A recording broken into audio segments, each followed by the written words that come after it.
Welcome to twoquestions.tv. My guest today is Chris Edmonds, and we're talking about developing your organizational culture. Welcome to twoquestions.tv. I'm Susan Baroncini-Moe.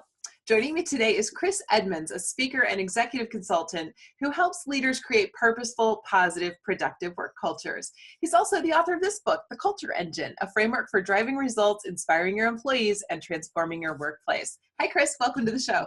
Susan, thank you. Delightful to be here and to finally connect with you live, face-to-face, all Yes. that fun stuff. Well, I loved your book. Thank you. Thank you. I love that you were interested. It's a great book, and one of those that really should be on the desk of every leader, because it does kind of go through, it's exactly what you say, a framework. I mean, it goes through the diagnosis, it goes through the, okay, now what do you do, and now how do you maintain it? And I thought that was just fantastic, because my question always at the end of a book is, okay, but now how do you maintain that? Because Right. that becomes a challenge. Yeah. But you start the book with sort of a diagnosis, looking at the current state of your organizational culture and really examining it to say, where do we need to go from here? What struck me, which I don't know why it struck me with your book. I've read lots of books on organizational culture, but with your book, it struck me in particular that it's a bit of an optimistic perspective to say a leader can come in and change the organizational culture, right? So I wonder if you could talk a little bit about how hard is it to change the culture? Boy, that's a great question. And what is interesting is I've spent 30 years helping leaders answer that question, right? And the first part of it is helping leaders understand that that's their job. Mm-hmm. That their actual main primary responsibility is to create a sane culture. God forbid, maybe even a civil one and a fun one and a productive one. But the education is that if all you're focused upon is getting crap out the door, whatever that crap is, it's good crap, whatever. You're selling sandwiches, cars, coffee. The way people treat each other, the way they interact with each other is by far the better indication of the quality of your culture than the crap you're sending out the door. And so the education piece is managing results, good for you. That's half your job, right? The other half of your job is actually crafting a workplace where people trust each other and respect each other. They don't have to be best friends. I don't care. But you're going to find that if you as a leader pay as much attention to the quality of workplace relationships, the degree of trust and respect, the degree of, God forbid, cooperation and civil interaction, then you're gonna get better results. So the idea is, I know culture is complex. I know there's thousands of variables. And I know that I use, one of the cool things I think in the book is to give people some insights. There's a questionnaire, right? Oh. 5 questions in each of the 10 chapters, but the same question can remain. So I don't have a purposeful, positive, productive culture. What do I do? And so the idea is let's make this very simple. Let's take the same qualities, shall we say, your own skills in, this is an assumption, hang with me, in managing performance and holding people accountable for performance, which is all part of that. And it's clear targets, clear results, clear metrics, and then looking around and seeing how that's doing and responding to that. Let's take that same skill set and shift it to values. Shift it to, how do you know that people are treating each other respectfully? Well, you have to frickin' ask. You actually have to engage. And if you have values like integrity and respect and excellence and safety, etc., and you plaster those all over your plant, your global workplace, and you leave that process, the publication has happened.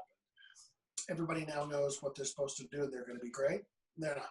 No. So the trick is, no. This isn't about them. This is about you all as senior leaders. And you must, first of all, make values observable, tangible, measurable, just like performance standards are. And then you as leaders have to model them. So it takes all of these variables and all of these wonderful insights about human systems and reinforcement and incentives. We don't have to go there yet. We don't have to go there yet.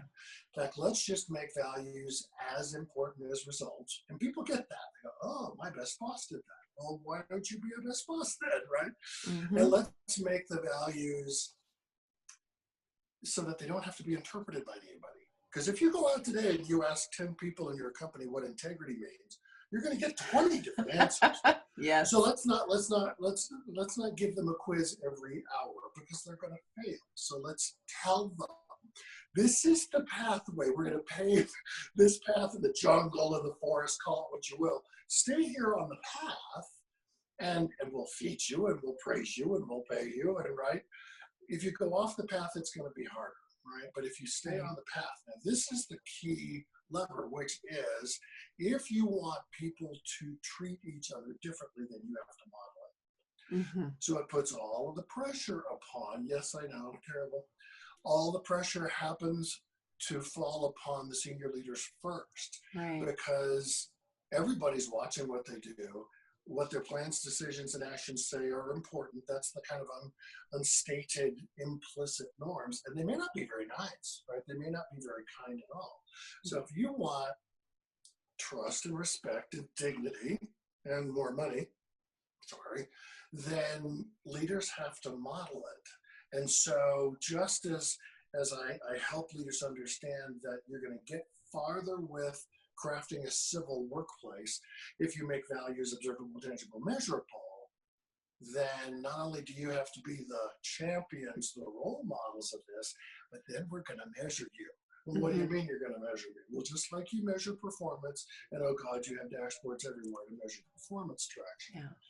We must create a simple, honest, safe way for employees to give you feedback about the degree to which you now model those values. And they go, why don't we have everybody else do it first and I'll do it last? Nope, you do it first. and what gets so cool and so interesting about it is that what I find very commonly is that the executive team doesn't behave very well anyway, right? Mm-hmm. It's not a team.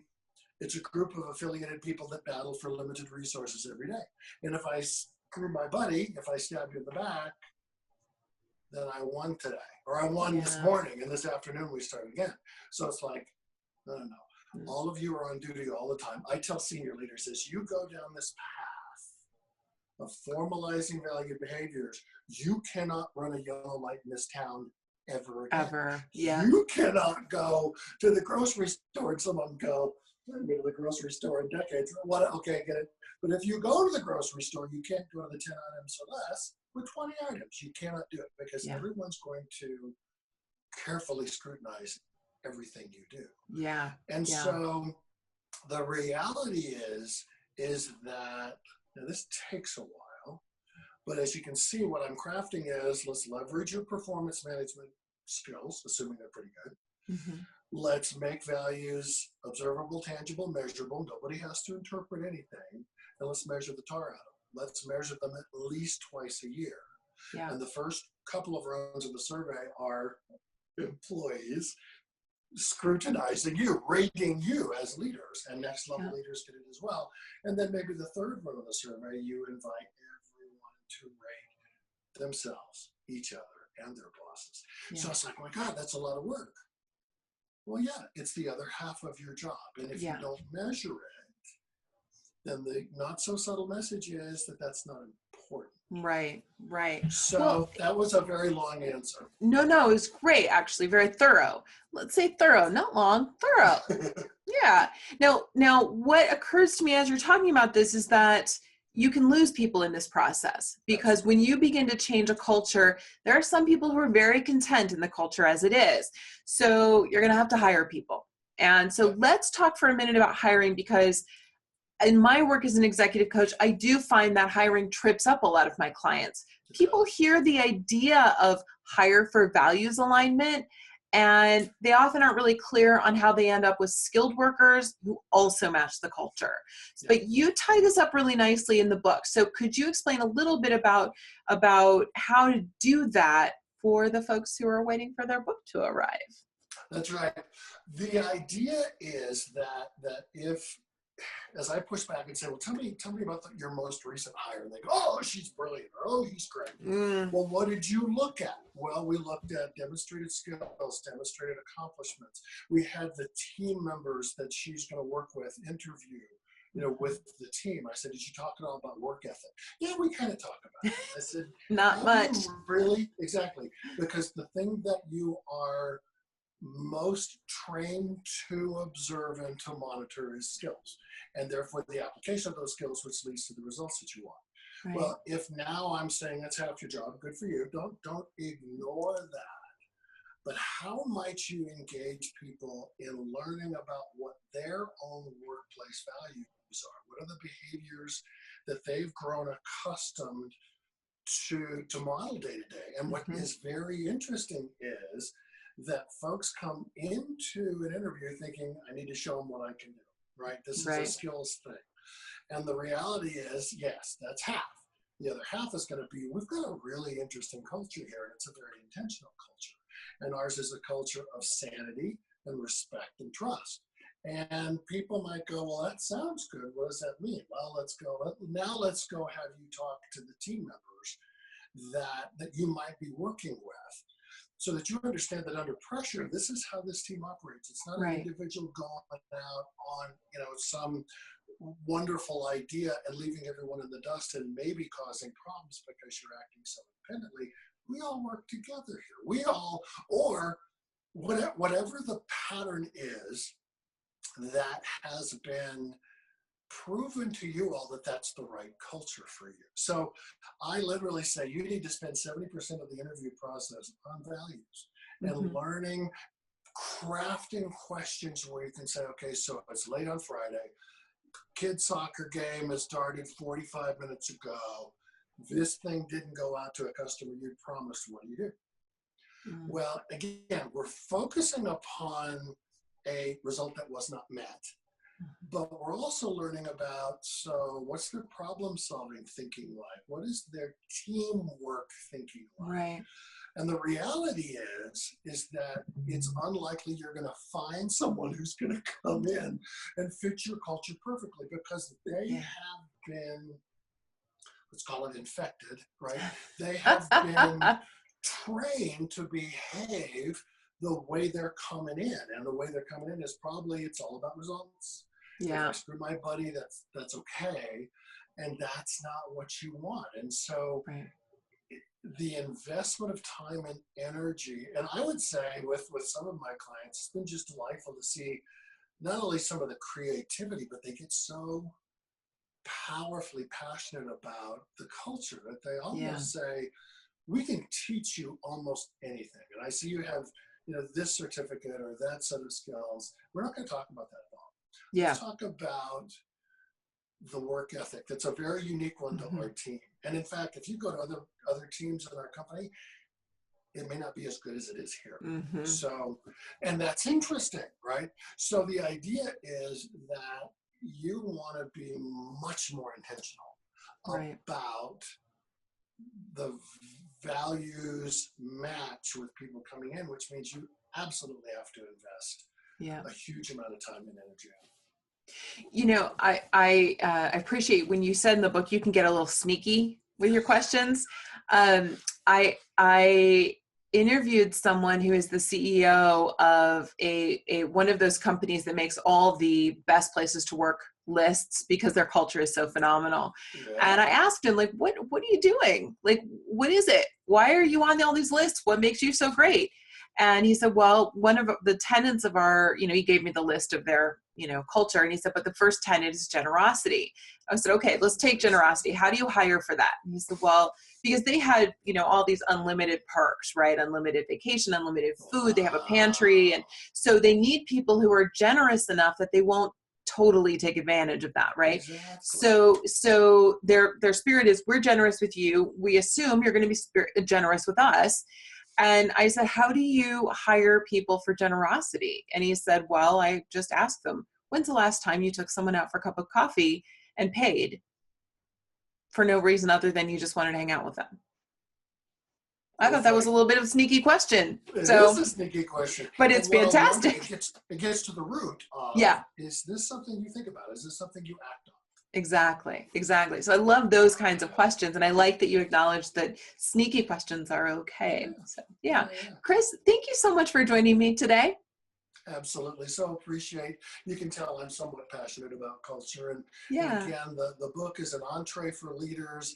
They don't have to be involved in an organization that's undergoing some massive culture refinement process. You can have this work with your own department, your own small business. And it matters. It really works. Would you like to join me on the after show? I would love to. Yay. Okay. All right. Viewers, if you'd like to join Chris and me on the after show, come with us. We're going over to 2questions.tv. That's our URL. And it's the only place you can find the after show. So if you want to see it, come with us. We'll be over there. Now, in the meantime, here's the book. Make sure you get this. This should be on every leader's desk. We're going to have links down below in the show notes so you can get your copy on Amazon. All right. Thanks for watching. We'll see you next time.